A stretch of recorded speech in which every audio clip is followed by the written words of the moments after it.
하나님 말씀 받도록 하겠습니다. 신약성경 베드로전서 2장 4절로 7절에 있는 말씀까지 함께 받도록 하겠습니다.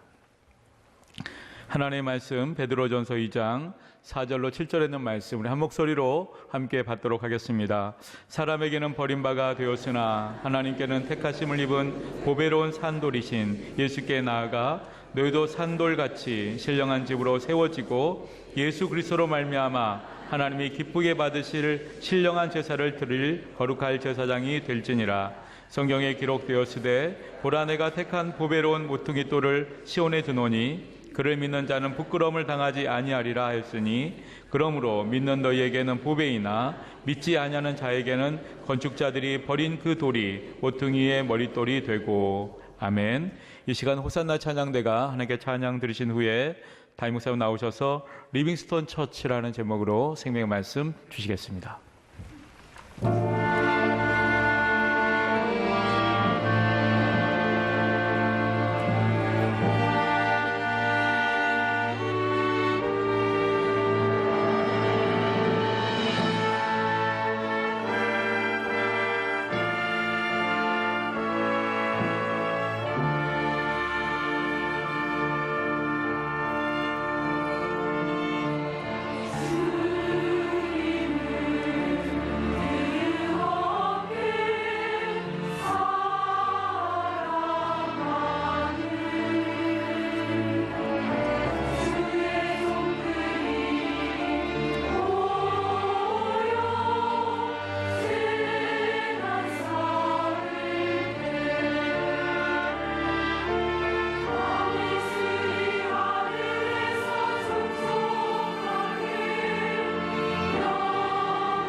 할렐루야. 여러분 정말 훌륭하세요. 황금 연휴 아닙니까? 해외로 또 바다로 산으로 빠져나가고 있는데 여러분들은 참 이렇게 교회로 뭐라고 안 해도 이게 스스로 오시는 여러분들이요, 뭐 문 여는 데가 교회밖에 없어서 그런지는 몰라도 여러분 참 은혜입니다. 축복입니다. 옆 사람 보시고 큰 은혜가 임할 것입니다. 한 번 더 하세요. 하나님께서 큰 격려로 화답해 주실 것입니다. 여러분, 교회가 소망이고 예배가 소망인 줄로 믿습니다. 우리 예배를 통해서 나라가 잘 되고 국가가 잘 되고 모든 게 하나님 형통하게 축복하실 줄로 믿습니다. 이 예배를 통하여 이 나라 이 민족에 하나님의 은혜가 흘러가시기를 바랍니다. 어느 날 가이사랴 빌립보 지방에서 예수님께서 제자들에게 물어보셨습니다. 사람들이 나를 뭐라고 하든 제자들이 대답합니다. 어떤 사람은 엘리야라고 하더이다. 아니요. 어떤 사람은 에레미야라고 하더이다. 아니요. 우리 예수님이 너무 정의로우셔서 세례 요한이라고 하더이다. 그러자 주님께서 제자들에게 물으셨습니다. 그렇다면 너희들은 나를 뭐라고 생각하느냐? 누구라고 생각하느냐? 그때 수제자였던 베드로가 이렇게 대답을 하지 않습니까? 예, 주님이시야말로 그리스도시요 살아계신 하나님의 아들이시지 아니하시겠습니까? 그러자 이 베드로의 고백에 주님이 얼마나 만족을 하셨던지, 시몬아 복이 있도다, 이렇게 고백한 것은 네 자신이 한 것이 아니요 혈육이 한 것도 아니다. 하늘에 계신 내 아버지가 은혜를 주셔서 너로 하여금 이렇게 고백을 하게 한 것이니라. 그러면서 주님이 이렇게 말씀하셔서 시몬아, 이제 너는 이름이 시몬이 아니야. 내가 베드로라고 이름을 바꾸어 줄 거야. 내가 너를 반석 위에 내 교회를 세우리니 음부의 권세가 이기지 못하리라. 이렇게 말씀을 하셨어요. 이 말씀을 해석하는 데는 여러 갈래로 나누어졌습니다. 문제는 이 반석이라고 하는 것을 어떻게 해석하느냐 에 따라 달렸어요. 먼저 로마 가톨릭 교회에서는 반석이라는 말을 베드로 자신이라고 해석을 합니다. 그래서 베드로 위에 교회를 세우겠다는 겁니다. 그러니까 지금도 가톨릭은 베드로의 후계자인 교황이 교회의 수장이라고 그렇게 주장을 하고 있죠. 그러나 여러분 보십시오. 만약에 베드로 자신 위에 주님의 교회를 세웠다면 여러분, 그리스도의 교회가 얼마나 위험하고 얼마나 흔들리고 헷갈리겠습니까? 바로 그 다음을 보면 주님은 베드로를 뭐라고 해요? 당장 사탄이라고. 사탄아, 너는 내 뒤로 물러가라. 자, 마태복음 26장 23절을 보실까요? 시작. 예수께서 돌이키시며 베드로에게 이르시되 사단아 내 뒤로 물러가라. 너는 나를 넘어지게 하는 자로다. 내가 하나님의 일을 생각하지 아니하고 도리어 사람의 일을 생각하는도다 하시고. 완전히 사탄이 되어버렸어요. 주님 앞에요. 변덕스러운 인간. 베드로라는 사람 위에, 이런 변덕스러운 인간 위에 주님의 교회를 세웠다면 어떻게 그 교회가 음부의 권세를 이기는 생명의 교회가 될 수 있겠습니까? 또 대부분 개혁교회에서는 이 반석이라는 말을 베드로의 신앙 고백이라고 해석을 하기도 합니다. 그래서 베드로의 신앙 고백 위에 주님께서 당신의 교회를 세웠다고 생각을 합니다. 그러나 이 해석 역시 공격을 받을 수밖에 없는 해석입니다. 왜냐하면 베드로의 신앙 고백 역시 완전치를 못했어요.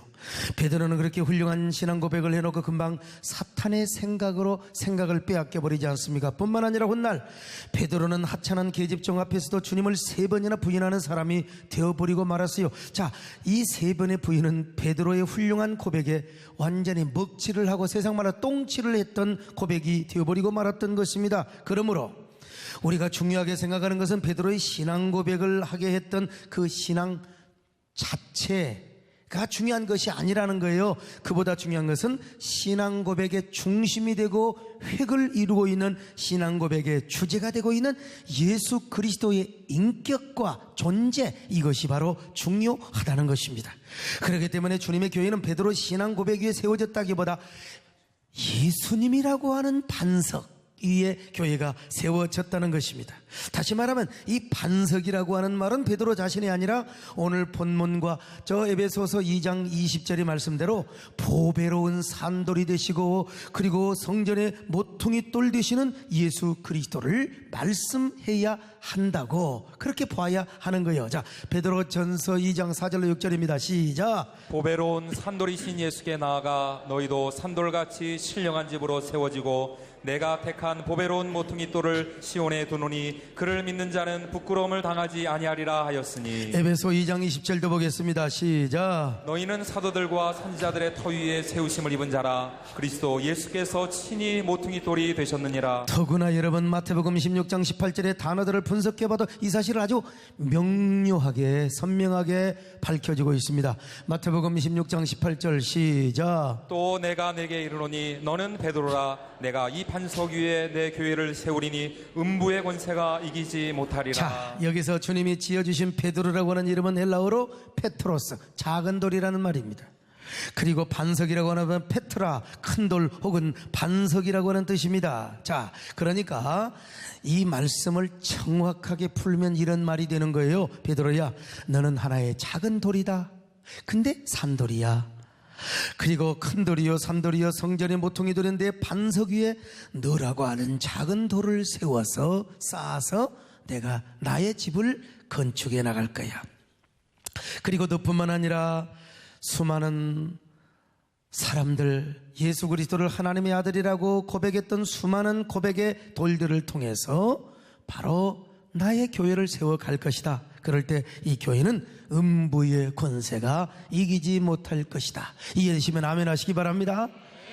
여러분, 예수님이 반석이 되고 거기에 작은 고백의 산돌들을 쌓아서 맨 밑에는 베드로의 돌이 있겠죠. 그래서 여러분 찬송가에도 이런 찬송이 있지 않습니까? 시온성과 같은 교회 그의 영광 한없도다. 시온성과 같은 교회 그의 영광 한없다.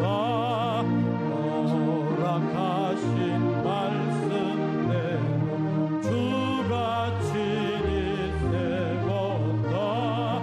반석 위 세운 교회 흔들 자가 누구랴. 모든 원수 에워싸도 아무 근심도 못하다. 그렇습니다. 영원히 변함없는 굳건한 반석 예수 그리스도 위에 교회를 세워놓으니 여러분 원수들이 흔들 자가 없습니다. 음부의 권세가 이길 수가 없는 거예요. 여러분들은 바로 그런 교회 안에 와서 하나님께 예배를 드리고 있는 것입니다. 그래서 바로 이 말씀을 들었던 베드로는 훗날 이 말씀을 상기하고 기억하면서 몸된 교회를 세우는 산돌의 신학을 정립하여 고백을 하게 된 것입니다. 보배로운 산돌이신 예수께 나와 너희들도 산돌같이 신령한 집으로 지어지라는 거예요. 얼마나 신비로운 얘기입니까? 오늘 베드로 이야기는 이런 얘기입니다. 자신이 주님을 모르기 전에 한낱 길가에 버려진 돌이었다는 것입니다. 길가에 버려진 돌이니 사람들에게 잊혀지고 그리고 버림받은 돌이죠. 이어령 교수님의 표현처럼 비가 오면 풀보다 먼저 젖고 서리가 내리면 강물보다 먼저 오는 그런 길가에 버려지고 잊혀진 돌이었습니다. 그런데 어느 날 먼 곳을 지나던 행인이 걸음을 멈추고 버려진 돌을 발견했다는 것입니다. 여기 귓돌이 있다고, 나의 집을 지을 만한 작은 꽤 괜찮은 귓돌이 있다고. 그리고 행인께서는 그 돌을 베드로라고 하셨어요. 그리고 마침내 그 베드로라고 하는 돌은 영원한 산돌이요 모퉁이 돌이 되어서 거대한 자신의 반석 위에 베드로라고 하는 귓돌을 하나하나 올려서 당신의 위대한 집을 지었으니 이 집이 뭐냐? 그리스도의 몸된 교회인 것입니다. 여러분, 주님의 교회요, 처음에는 귓돌이라고 하였지만 나중에는 살아있는 돌이라고 불러준 것입니다. 그래서 이 귓돌은 영원한 산돌이 되어 하나님의 집을 짓는 건축 재료가 되었으니 이것이 베드로의 산돌의 신앙이요 그리고 산돌의 신학이었던 것입니다. 그런데 여기서 베드로는 건축공학적인 면에서 아주 의도적인 모순 혹은 역설 기법을 사용하고 있습니다. 여러분 잘 알다시피 돌은 무생물이지 않습니까? 숨을 쉬지 않고 생명이 없는 그야말로, 그래서 머리가 잘 안 돌아가는 사람을 뭐라고 해서 옛날에 빠가 내지는 돌이라고 했어요. 옛날에 우리나라 대통령을 하셨던 분이 수행원을 거느리고 실리콘밸리를 방문하셨대. 거기에 머리만 딱 넣으면 IQ가 딱 나온대요. 거기에 참모들이 얼마나 머리가 좋았던지 뭐 보통 IQ가 150, 160 팍팍 나오는 거예요. 그때 대통령을 각하라고 하던 시절이 있어요. 각하의 IQ를 한번 대봅시다. 그래서 대통령이 머리를 딱 했더니 이 컴퓨터에서 뭐라고 소리가 나온 줄 아세요? 삐. 어떤 놈의 새끼가 돌을 넣고 장난을 하냐? 돌이나 돌. 그런데 이런 돌을 가리켜서 산돌 리빙스턴이라고 한 것입니다. 여러분 왜 그렇습니까? 건축 자재로서의 견고한 돌과 생명 개념을 연결시켜서 산돌이라고 한 것입니다. 그러니까 예수 그리스도는 언제나 견고한 분이요 변함없는 반석과 같은 분이요 동시에 그에게는 생명이 충만하고 우리에게 생명을 주신 분이라. 그래서 그분은 영원한 산돌이라는 거예요. 미국의 제임스 어윈이 아폴로 15호를 타고 달에 착륙을 했을 때 그의 미션 중에 하나가 뭐냐? 달의 표면을 연구하는 일 아주 중요한 소중한 하얀 돌을 찾는 거였어요. 첫째 날도 실패했습니다. 그런데 둘째 날 저 산기슭 바위 곁에서 문제의 하얀 돌을 채취할 수 있었습니다. 바로 그 돌이 저 돌입니다. 실제 돌입니다. 달에서 가져온 어윈은 이 보석을 찾아가지고 지구로 귀환했고 저 돌 때문에 그는 일약 스타가 되었습니다. 귀환 후에 선교사가 된 어윈은 간증할 때마다 그 돌의 모형을 갖고 다니며 이렇게 증언을 합니다. 내가 달에서 찾아낸 이 보석은 저를 영웅으로 만들었고 저의 인생을 보람있고 행복하게 한 요인이 되게 하였습니다. 그러나 다행히 저는 우주 비행선을 타기 30년 전 어린 시절에 이보다 중요한 보석을 이 땅에서 찾을 수 있었습니다. 성경은 이 보석을 산돌이요 보배로운 모퉁이 돌이라고 부르고 있습니다. 그의 이름이 누구냐? 예수 그리스도십니다. 참 훌륭하신 분이죠. 행복한 분이죠. 그런데 베드로는 예수님만 산돌이라고 한 것이 아니라 자신과 예수님을 믿는 성도들까지 산돌이라고요. 여러분 이게 역설 기법이 아니고 무엇이겠습니까? 구약 성전의 건축 자재는 비록 단단하고 썩지 않는 돌이었지만 생명이 없어. 그러나 신약 시대에 하나님을 짓는 건축 자재는 생명이 있습니다. 호흡이 있습니다. 왜냐하면 하나님의 집을 짓는 건축 자재나 재료로서 돌은 돌이지만 동시에 이들은 신령한 중생자 예수 그리스도를 믿고 거듭난 인격체이기 때문에 그렇습니다. 그러니까 이러한 거대한 주님이라고 하는 반석 위에 예수를 믿는 거룩한 성도들이 산돌이 되어서 신령한 집을 지어갔으니 이 집은 바로 주님의 몸된 교회요 음부의 권세가 이기지 못하는 위대한 교회라는 것입니다. 여러분 이 위대한 교회에서 예배를 드리고 있으니 얼마나 감사합니까? 이것이 오늘 우리의 축복인 줄로 믿습니다. 오늘 우리 인생도 길가에 버려진 돌이었지요. 버려진 돌일 뿐만 아니라 잊혀진 돌이요. 그런데 지나가던 예수님, 비유로 얘기한다면 지나가던 분이 세상에 주님이 눈을 뜨고 돌을 발견했어요. 우리 김재일 장로님의 기도의 표현에 의하면 깎아머리 세상의 소강석을 하나님이 본 것이요. 바로 그 주님께서 우리를 뭐라고 했느냐? 귓돌이라고 베드로라고 불러주셨습니다. 그래서 우리를 산돌로 만들고 바뀌어 주시고 또 거룩한 집을 짓는 재료로 사용해 주셨어요. 여러분 얼마나 축복입니까? 얼마나 기가 막힌 표현이요 스토리가 있는 사랑이고 내러티브가 있는 하나님의 복음이냐 이 말이요. 그래서 우리는 이 사실을 생각할 때마다 감격합니다. 하나님의 은혜로 있을 데 없는 자 왜 이렇게 구속하여 주셔서 몸된 교회의 일꾼이 되도록 축복해 주신단 말입니까? 하나님의 은혜로 있을 데 없는 자 왜 구속하여 주는지 난 알 수 없도다. 내가 믿고 또 의지하는 내 모든 형편 아시는 주님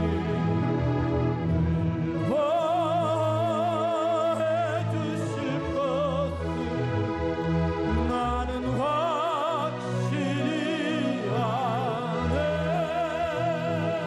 자, 그러면 구체적으로 베드로나 우리는 어떤 산돌인가? 첫째는요, 고백의 산돌이 되게 해주셨어요.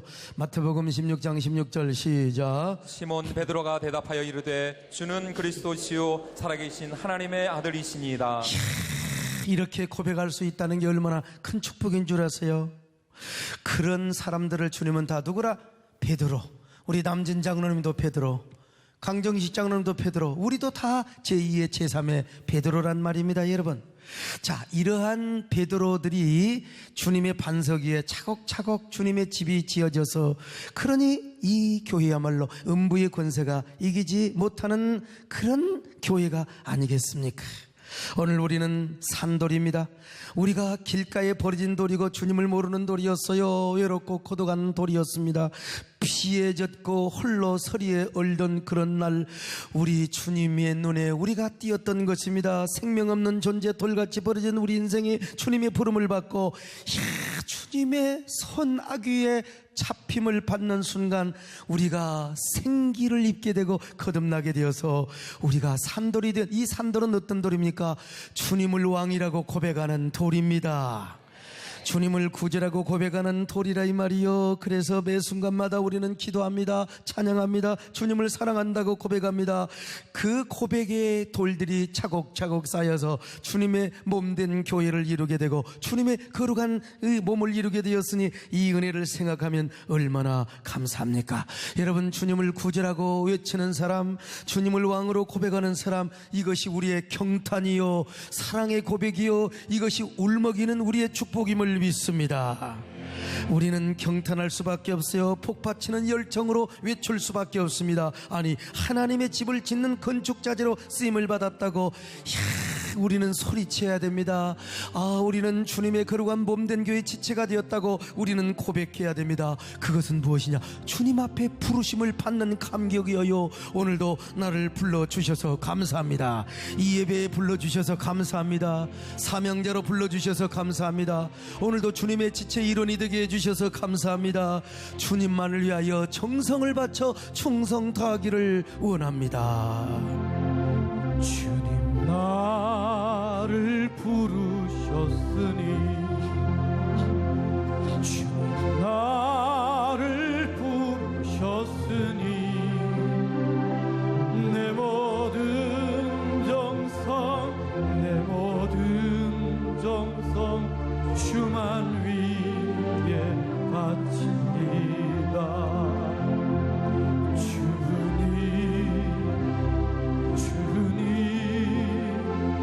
나의 기도 들으사 영원토록 주님만을 사모하게 하옵소서. 언제나 주님께 고백뿐만 아니라 사모한다고 주님을 찬양하시기를 바랍니다.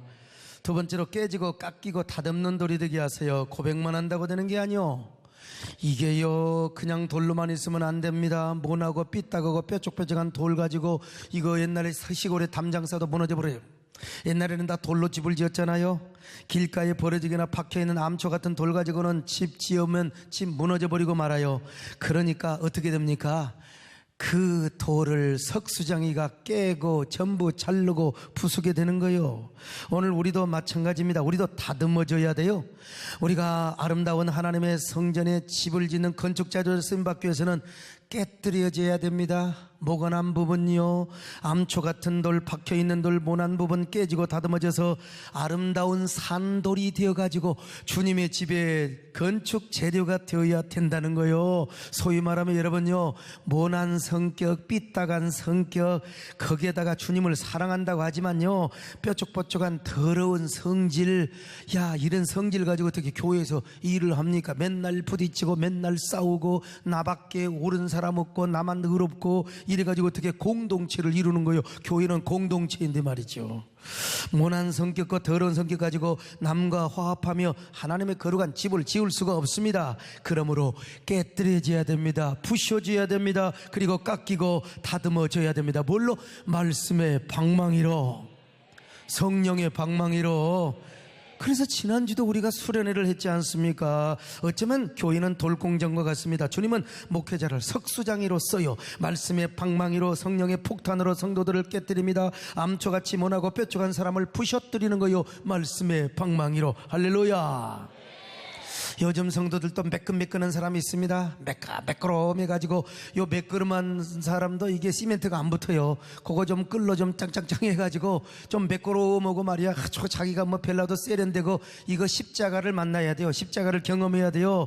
그래서 성령의 방망이로 부시고 깨뜨려져서 잘 다듬어져서 주님의 몸된 건축재료로 쓰임 받아야 돼요. 얼마나 감사합니까? 여러분이 그런 주인공이 되시기를 바랍니다. 이런 리빙스턴이 되시기를 축원합니다. 이 빠가이 돌이 아니라 산돌이 되시기를 축원합니다.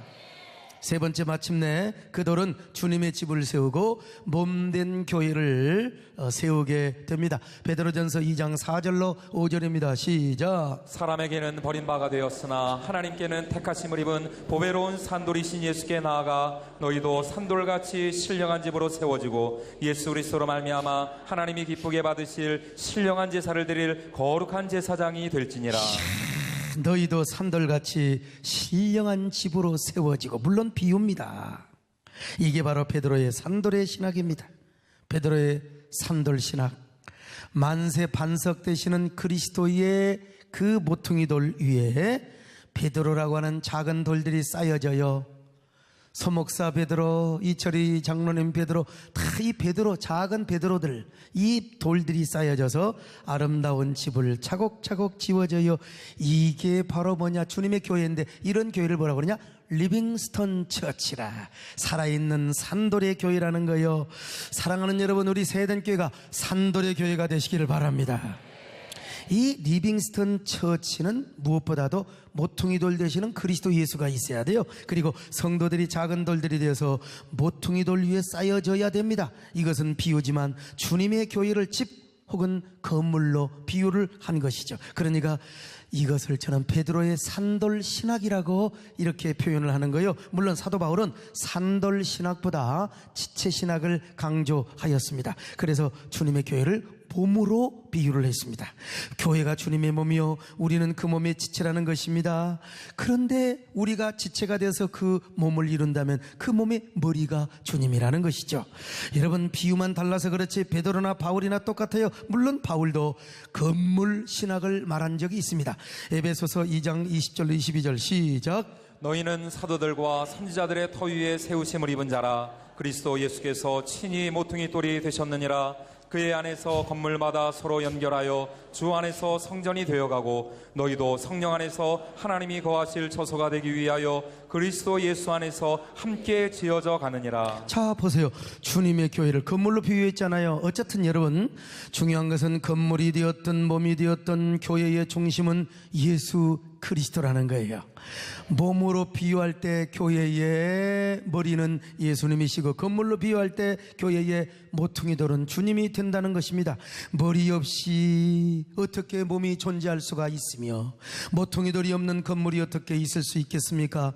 머리 없는 몸은 시체요, 머리 잘려진 몸은 시체라 이 말이요. 머리가 죽었으면 뇌사 상태요, 죽은 몸입니다, 여러분, 의학적으로. 그리고 모퉁이 돌이 없는 그 건물은 무너질 수밖에 없어요. 그러니까 교회의 기초요, 파운데이션이요, 교회의 주인이요, 교회의 왕이 누구냐? 예수님이라 이 말입니다. 교회는 예수님만 경배합니다. 교회는 모든 찬양과 존귀와 영광을 하나님만 받으십니다. 주님 외에 어느 누구도 주인이 될 수가 없으며, 주님이 받으실 영광과 경배를 어느 누구도 대신 받을 수가 없어요. 주님보다 높아질 수 없어요. 여러분, 여기 소목사는 주의 종입니다. 주님의 모습입니다.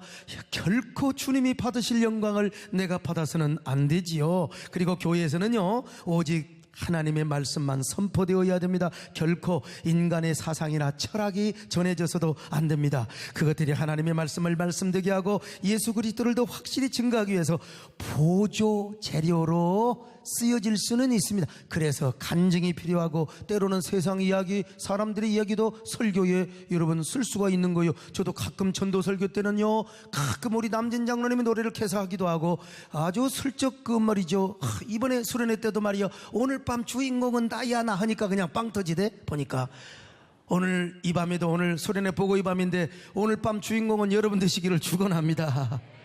그러나 여러분, 주객이 전도가 될 수는 없습니다. 주객이 전도될 수는 없습니다. 근데 우리가 동시에 알아야 할 것이 하나 있습니다. 주님의 교회는 주님을 중심으로 한 신앙의 공동체, 몸이라는 거예요.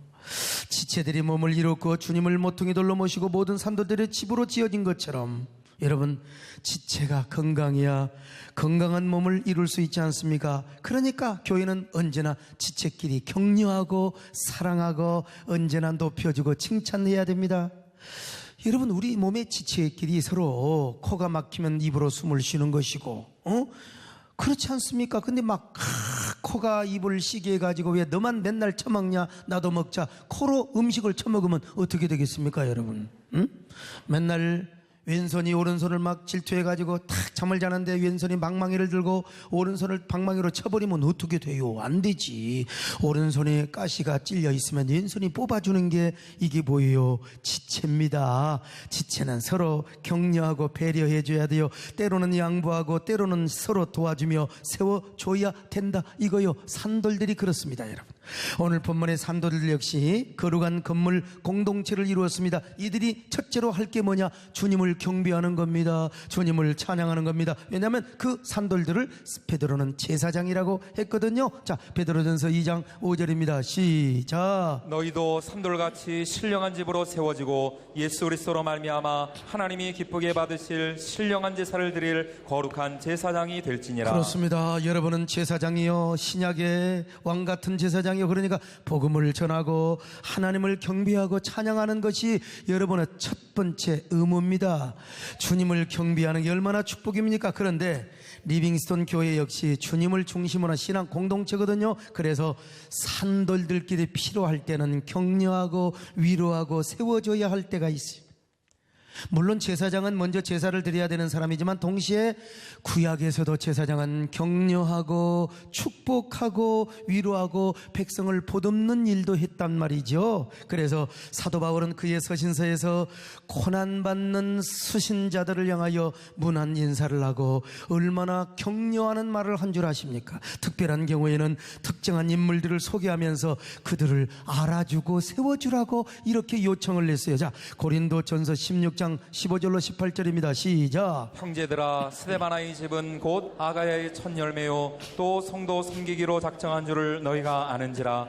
내가 너희를 권하노니 이 같은 사람들과 또 함께 일하며 수고하는 모든 사람에게 순종하라. 내가 스데바나와 브드나도와 아가이고가 온 것을 기뻐하노니 그들이 너희의 부족한 것을 채웠음이라. 그들이 나와 너희 마음을 시원하게 하였으니 그러므로 너희는 이런 사람들을 알아주라. 너희는 이런 사람들을 알아주라 그랬잖아요. 자, 로마서 16장 3절로 4절입니다. 시작. 너희는 그리스도 예수 안에서 나의 동역자들인 브리스가와 아굴라에게 문안하라. 그들은 내 목숨을 위하여 자기들의 목까지도 내놓았나니 나뿐 아니라 이방인의 모든 교회도 그들에게 감사하느니라.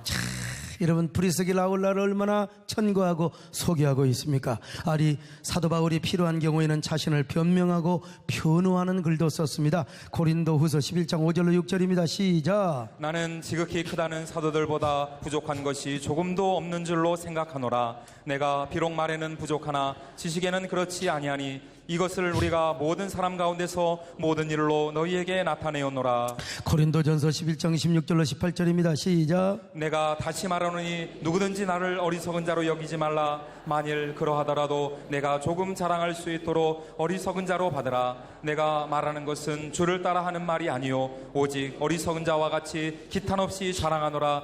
여러 사람이 육신을 따라 자랑하니 나도 자랑하겠노라. 참 이 사도 바울의 인간적인 면이 부각되고 있어요. 오늘날로 말한다면 설교 시간에 사도 바울이 어느 특정인을 띄워주는 것이며 자기 자신을 변명하는 설교를 했다고 할 수가 있습니다. 한쪽 면으로만 보면 완전히 인간 중심의 설교라고 할 수 있겠죠. 왜냐하면 설교는 하나님의 말씀 예수 그리스도의 복음만을 전해야 하거든요. 그러나 우리는 좀 더 넓은 시각에서 볼 필요가 있습니다. 저희 교회 설교학 교수도 계시고 저도 또 과거에 설교학을 가르쳤던 사람이고, 바울이 왜 그렇게 했을까요? 그리스도의 몸을 세우게 하기 위한 겁니다. 어지러운 신앙 공동체를 세우고 건강하게 하려고 했던 것입니다. 오죽하면 예수님께서도 몸된 교회를 잘 세우기 위해 옥합을 깨뜨린 마리아에 대해서 이렇게 언급하고 계세요. 자, 마태복음 26장 13절입니다. 시작. 내가 진실로 너희에게 이르노니 온 천하에 어디서든지 이 복음이 전파되는 곳에서는 이 여자가 행한 일도 말하여 그를 기억하리라 하시니라. 온 천하에 복음이 전파되는 곳마다 마리아의 헌신도 전파돼야 된다. 왜냐? 복음이 전파되는 곳에는 교회가 세워져요. 교회에는 이런 일꾼이 있어야 되고, 그러려면 마리아의 헌신을 교육해야 된다는 거예요. 앞으로 세워질 교회의 건강, 교회를 세우기 위해서 그렇다는 것입니다. 물론 여기서도 마리아 자체에 초점이 맞춰진 것은 아닙니다. 마리아의 헌신이죠. 아무튼 예수님이 이런 말씀을 하셨어요. 교회가 세워진다, 교회가 건강하게 세워진다. 여러분, 얼마나 중요하면 주님께서 이런 말씀을 하셨겠습니까?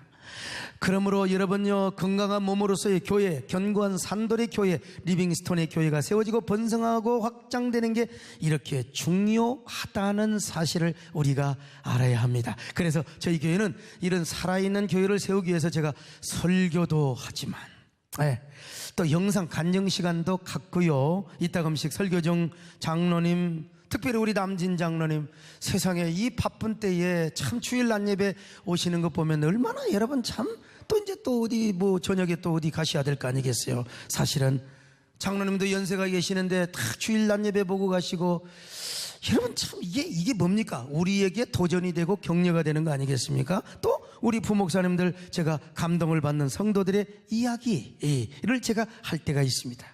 아무리 힘들어도 신년 축복성에, 특별히 여름 수련회, 이번에도 성대 수술을 받고 나서 여름 수련회를 한다는 건 진짜 무리요, 모험이요. 이거 말도 안 돼요. 2달 동안 침묵해야 되는데 저는 지금 도대체 난 여름 수련회는 그야말로, 그러나 아름다운 공동체를 이루었고 리빙스톤의 처치를 경험하게 한 수련회였습니다. 얼마나 감사한지 몰라요. 하나님이 승리하게 해주셨습니다.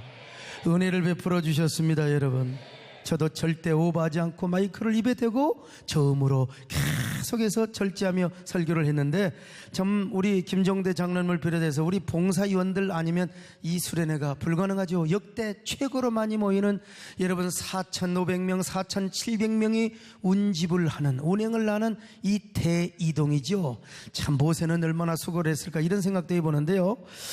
근데 제가 특별히 참 요즘 죄송한 분이 있어요. 그분이 바로 누구냐? 우리 이종민 목사님이죠. 제가 성대 수술을 하고 설교를 못할 때 우리 목사님들이 돌려가면서 이제 설교를 하셨어요. 그때 이 목사님이 하루 설교를 하셨는데, 사실은 뭐 이틀 하셨죠. 목사님들 4분이 돌려가면서 하셨는데, 처음 부분은 예수님의 침묵에 대해서, 그리고 성경적으로 또 이게 잘 하셨어요. 그리고 마지막 부분에서 이제 설교의 적용으로 교회론적인 적용을 하신 거예요. 사실은 교회론적인 적용을 하면서 저에 대한 이야기를 하신 것이죠. 한마디로, 물론 그 부분에서 제가 좀 어색하지요. 또 고맙기도 하지만 인간적으로는요. 그래서 일부 예배 설교를 두고 목사님께 문자로 정중히 부탁을 냈습니다. 그 부분 약간 좀 정지하시면 안 됩니까? 우리 목사님이 이것은 나의 소신이고 내 진심 어린 고백이고, 그리고 난 교회를 향한 나의 고백이다. 담임 목사라도 설교를 타치하지 말라는 메시지도 담겨 있고, 나중에 보니까 설교 원고를 또 설교학 교수님에게 보내가지고 또 검증받고 이렇게 설교를 하셨더라고.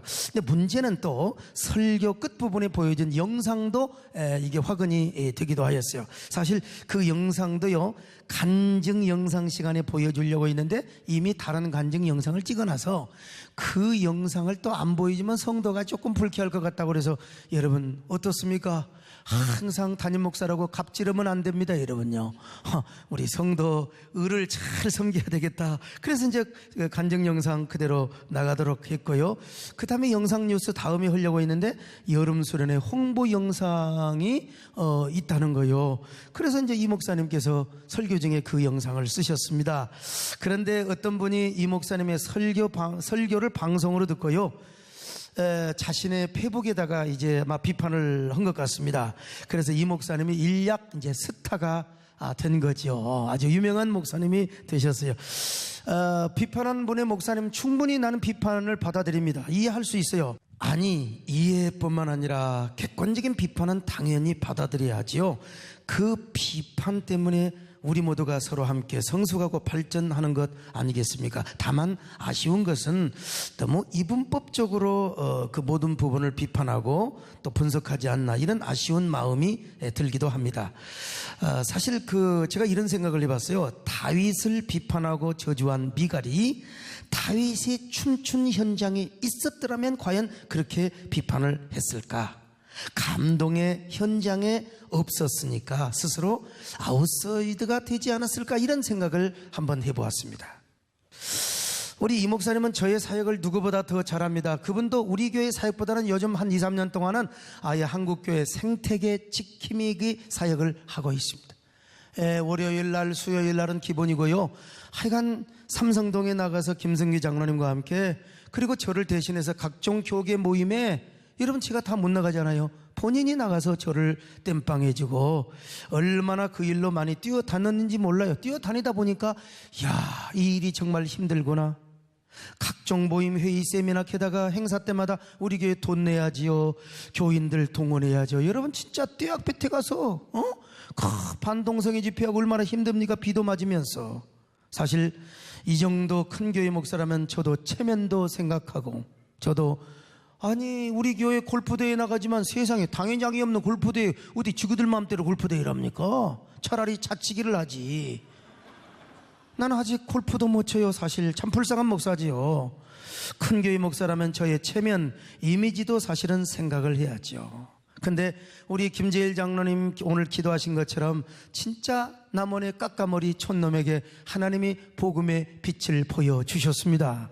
그리고 어떻게 복음에 의협심이 들어서 교회의 영광성과 거룩성을 세운다고 이렇게 물불을 가리지 않고 소리를 지르고 악을 쓰고 행진을 하고 시위를 하고 그렇게 소리 지르다가 결국은 출혈성 폴립이 생기게 되고, 이거 그대로 두면은 유두종으로 발전할 수 있다고 해서 제가 수술을 하게 된 거 아니겠습니까? 저는 여러분 우리 교회 섬기기도 힘든 사람입니다. 그런데 이런 일까지 하다가 성대가 가버렸어요. 물론 제가 부족하고 잘못 관리해서 그런 부분도 있었지만은요, 근데 이런 글도 있었다고요. 나 참 부목사가 살아남기 위해 몸부림을 치는 용비어천가 설교를 했다고. 여러분 뭐 우리 아시는 분 아시겠지만 우리 이종민 목사는요, 지금까지 몇몇 지방 중형교회에서 청빙을 해서 경쟁도 안 하고 이력서도 안 내고 그냥 무조건 오라고, 그래도 안 간 분이 왜 나와 우리 교회를 통해서 한국교회 생태계를 지킨다고 말이죠. 자, 어떻게 봉황의 깊은 뜻을 좀 알고 그런 얘기를 해야지요. 물론 이종민 목사님의 설교가 모범 설교는 아닙니다. 담임 목사가 성대를 잠시 잃은 특수한 상황에서 성도들 가운데는 좀 연약하고 흔들리고 허전하고 이런 성도들이 있을 수 있잖아요. 희망을 주고 위로를 주고, 그리고 담임 목사와 성도들 간의 초연결, 이 영적인 네트워크를 강화시켜주기 위한 하나의 의도로 저는 그렇게 한 것 같이 보여요. 어쨌든 나름 리빙스턴 교회를 이루기 위해서 그런 설교를 한 거지요. 만약에 여러분 이 목사님이 우리 교회 어떤 부목사님이나 시골교회 목사님을 이야기했다면 이 목사님을 비판하지 않았을까요? 그러나 담임 목사 이야기를 하니까 저 양반 저 용비어천가 부르는 거 아니야? 저는 많은 걸 깨달았습니다. 이 시대 대다수 사람들이 대기업 하면 무조건 미워해요. 근데 대기업이 망해봐요. 이 나라 경제 지표는 어떻게 될 것이며 중소기업도 다 망합니다, 여러분.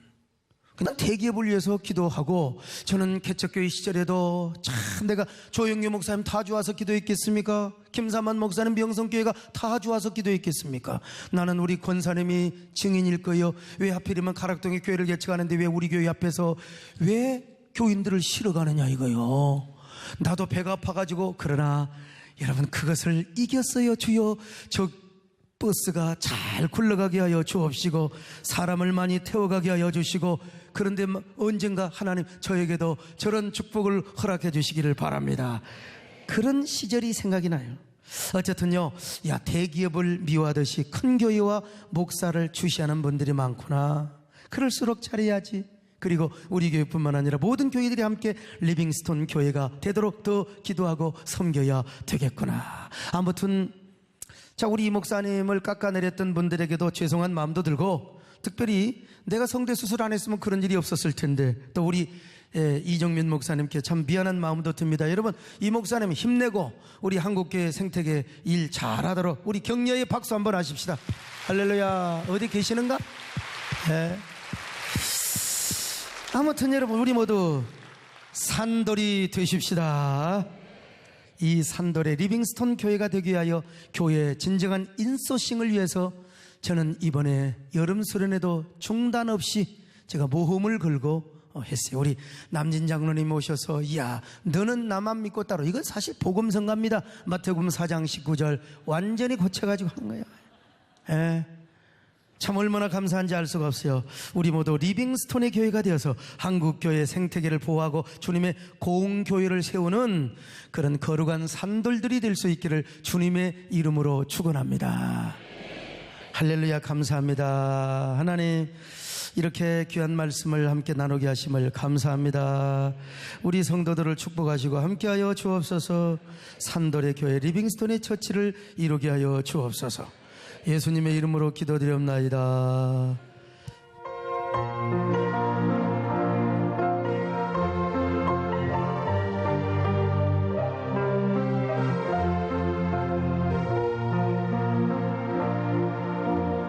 우리에겐 소원이 하나 있네. 주님 다시 오실 그날까지 우리 가슴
안녕하세요. 회의 건설 현장에서 6년째 파견 근무를 하고 있는 정명수 안수집사입니다. 먼저 세대의 은혜의 자리요 축복의 자리인 작년 여름 수련회에 참석할 수 있도록 제 모든 여건과 환경을 허락하여 주신 여호와 하나님께 감사와 영광을 돌려드립니다. 제가 근무하고 있는 이집트는 사하라 사막의 뜨거운 열기로 숨이 턱턱 막힐 뿐만 아니라 이슬람주의자에 의한 빈번한 폭탄 테러로 외부와 철저히 통제된 생활을 하고 있습니다. 게다가 가족과 떨어진 외로움 속에서 제 심신은 고되고 지쳐갈 수밖에 없었습니다. 그런데 이러한 열악한 환경 속에서 저를 지탱하게 해주는 유일한 원동력이 바로 소강석 담임 목사님의 생명의 말씀이었습니다. 목사님의 말씀은 막막한 광야길을 밝히는 한 줄기 빛이었고 제 인생을 성령의 삶으로 인도해 주시는 은혜로운 지팡이였습니다. 그러기에 저는 은혜와 축복이 말씀이 넘치는 작년 여름 수련회를 늘 고대하며 간절히 사모해 왔습니다. 그리고 올해는 누구보다도 기쁜 마음으로 세상에서는 찾을 수 없는 참 행복과 기쁨이 있는 작년 여름 수련회를 참석하기 위해 15시간을 날아왔습니다.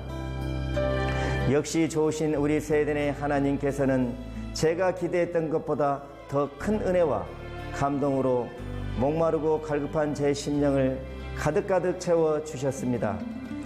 첫 시간부터 목사님께서는 평소 딱딱하고 어렵게만 느껴왔던 하나님의 율법에 대한 말씀을 이해하기 쉽고 재미있게 풀어주셨습니다. 그리고 매 집회 때마다 점점 깊이를 더해가는 말씀을 통해 저는 머나먼 이국 땅에서는 누릴 수 없었던 참 자유와 행복을 마음껏 누릴 수 있었습니다. 그리고 목사님 말씀을 통하여 은혜받고 행복해하는 우리 성도님들 모습과 사랑하며 서로 섬기며 온전히 하나님을 찬양하는 우리 세대의 공동체가 바로 지상 천국이란 사실을 다시 한번 알게 되었습니다. 이렇게 귀한 작년 여름 수련을 통해 제게 회복과 참 자유함을 누릴 수 있게 해주신 하나님께 다시 한번 영광 올려드립니다. 또한 제 인생의 롤 모델이 되시고 멘토가 되시는 목사님을 진심으로 존경하고 사랑합니다.